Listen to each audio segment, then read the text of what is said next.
who can who can use your Bitmoji friends emoji stickers and Bitmoji story on your Snapchat. Today guys, I will show you how to do this. Just watch the video until the end.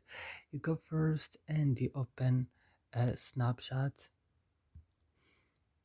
After this, when Snapchat is opening, you go on your profile and click, then go to settings and click, and then